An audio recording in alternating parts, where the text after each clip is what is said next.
दशरथ को हुए थे राम वनवासी। राजा दशरथ को हुए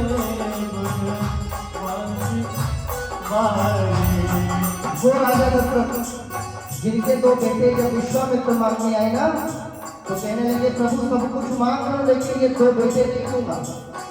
क्यों? मेरे वैसे तो 4 पुत्र हैं, लेकिन ये 2 जो है ना मेरी 2 पुत्री हैं आंखों की। और आज वही 2 बेटे वन को जा रहे हैं। कितने साल के लिए? 14 साल। 14 साल का समय कम नहीं होता। आज एक माँ बाप का बेटा जब 14 दिन के लिए परदेश जाता है ना, तो माँ के कलेजे से पूछो क्या बीतती है। वो लाल जिसको 9 महीने पेट में पाला है, और आज जब परदेश जाने लगता है ना, तो वो माँ दरवाजे के पीछे छुप छुप करके रोती है। कैसे खाएगा, कैसे रहेगा, क्या पिएगा। आज उस माँ को इतना कष्ट होता है। जैसे हमारे दिव्यांग भैया जब जाते हैं पढ़ने के लिए, मैया बैठे रो रहे हैं, और ये भाव की पूजा है कि तुरंत ही उसमें आंसू आ जाते हैं, और उसमें वही डूबता है। क्योंकि कहते हैं वो क्या जाने पीर पर आई जिसके पाँव न परी निभाई। जब खुद पर बीतती है ना, तब समझ में आता है कि जीवन में कितना कष्ट है। आज राजा दशरथ के 2 बेटे और बहू वन को जा रहे हैं। इतनी बड़ी विपत्ति है, लेकिन लोग दोष उसको दे रहे हैं, कैकेयी को। जबकि संत कहते हैं कैकेयी दोषी नहीं है।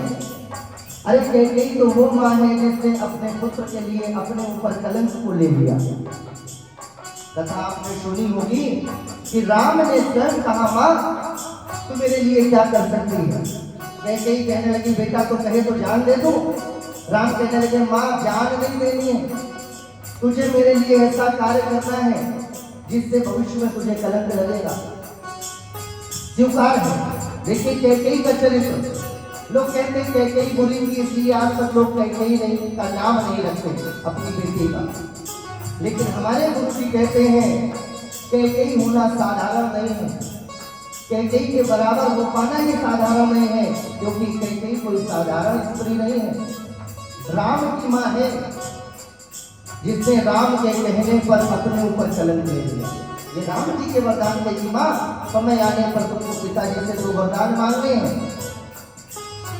तो आज के बाद यदि जीवन में कभी कोई कहे कि कैकेयी बुरी थी, तो उससे कह देना नहीं, कैकेयी जैसी माँ न भूतो न भविष्य थी, न भूत में हुई और न भविष्य में होगी।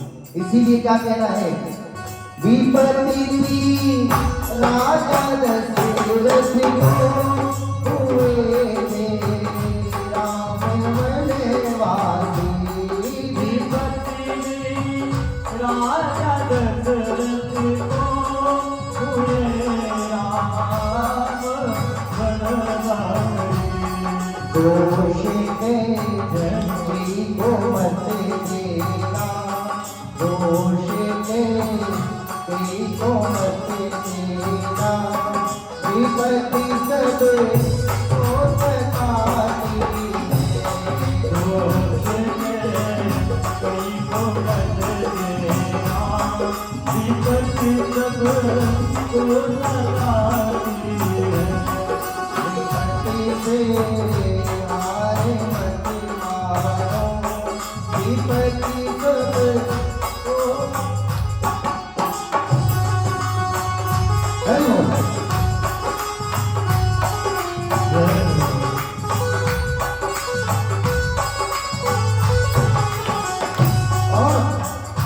विपत्ति किसके जीवन में आई? जब हनुमान जी समुद्र पार करके गए, यहाँ किसी का अगर एक सोने का टप गिर जाता है ना, झुमका, एक झुमका, तो यहाँ बाबा महाराज जी तांत्रिकों के पास लोग जाते हैं कि महाराज हमारा झुमका गिर गया है, ढूंढ लो। और वहाँ रावण की पूरी लंका जल गई, सोचिए, सोने की। तो इससे बड़ी विपत्ति किसके ऊपर आएगी? विपत्ति थी राजा रावण को चली थी सोने की लंका। विपत्ति थी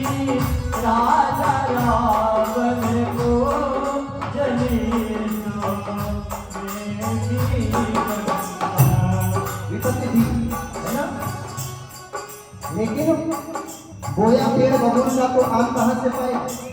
जैसी करनी वैसी बननी। हाँ? दोष हनुमान का नहीं होता है।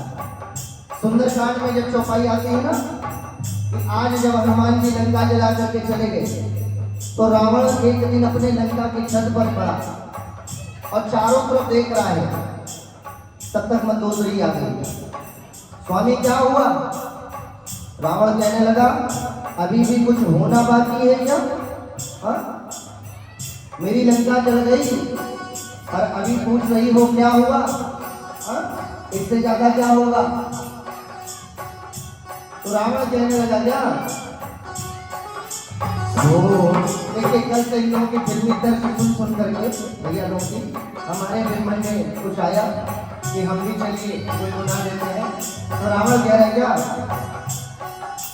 सोने का शहर मेरा। रावण मंदोदरी से कह रहा है हे मंदोदरी देख रही हो सोने का शहर मेरा है। सोने का शहर मेरा बंदर तो सयाना था सब भूख गया सब भूख गया सब भूख गया।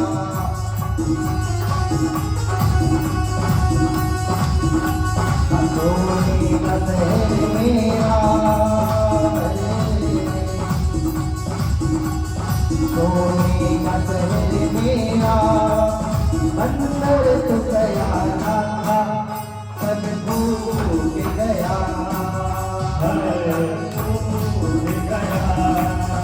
थोड़ी बता दीजिए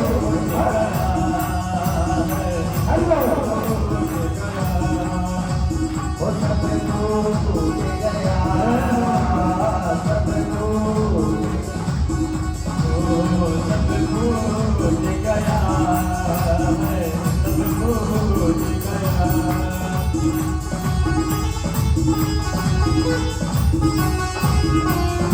बड़े